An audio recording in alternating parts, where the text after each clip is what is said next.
Hi, I'm Allie, and I'm living Crowning Faith. Thanks for stopping by. Sunday, January 29th is National Puzzle Day.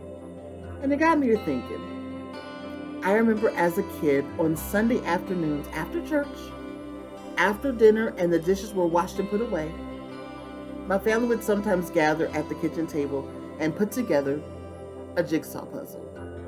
I know it might sound a little corny in 2023, but we had a great time putting together those puzzles. Now, once we all studied the picture on the box intently, as if there was going to be a quiz afterwards, the first order of business was to dump all the pieces out on the table and find the 4 corner pieces. This was the foundation of the whole puzzle. Once you found those, you could put together the border pieces and you were off to the races.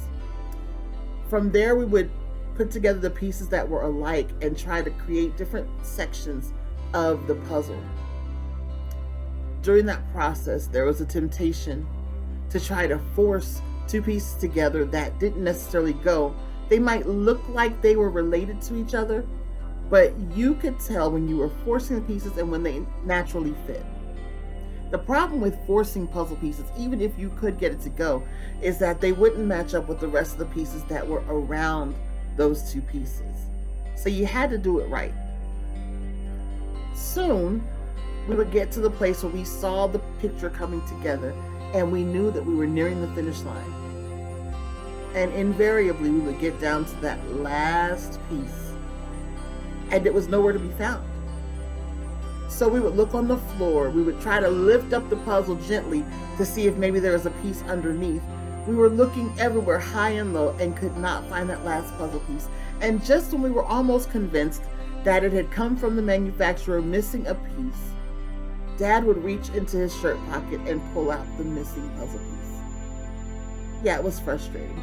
And I can't believe that we went along with that for so many years. It was kind of his thing. I didn't understand it at the time, but now I see it a little differently. See, there are times when our lives feel kind of puzzling, don't they? And we know how to find the corner pieces. We know what our foundation is. We know that it's the Word of God. It's prayer. It's spending time in devotion. It's loving our family and embracing our support system. We know our foundations. We know the border pieces. And we even know how to put together different sections at a time. And yes, there are frustrating moments when we try to force pieces together that don't go, just because we're desperate for something to make sense. But we know that it's so important to make sure that we're putting the right pieces in the right places, because everything else around those pieces depends on those 2 things going together the right way. And there are moments when we are making progress and things are coming together and we get to this one missing piece. And we do exactly what my family did years ago. We search high and low and we look everywhere that we can think of for this thing to fill in this missing space. Ultimately, though, just when we feel like maybe there is no answer, maybe there is nothing to fill in that empty space, we can turn to our Father and see that He has exactly what we've needed all along, right there close to His heart.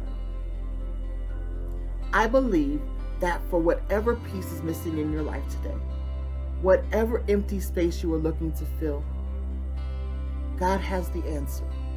He's got that thing that you're looking for, and all you have to do is ask Him. The Word of God says, "Call to me, and I will answer you and tell you great and unsearchable things you did not know." What is the answer that you're looking for? What is the missing piece in your life? God makes this promise to us today that if we call to Him, He will answer us. And He will show us the things that we didn't know, the things that we couldn't find on our own, because He's got the missing piece right there in His hand, waiting for us to ask. I love you. I'm praying for you, and I'll talk to you soon.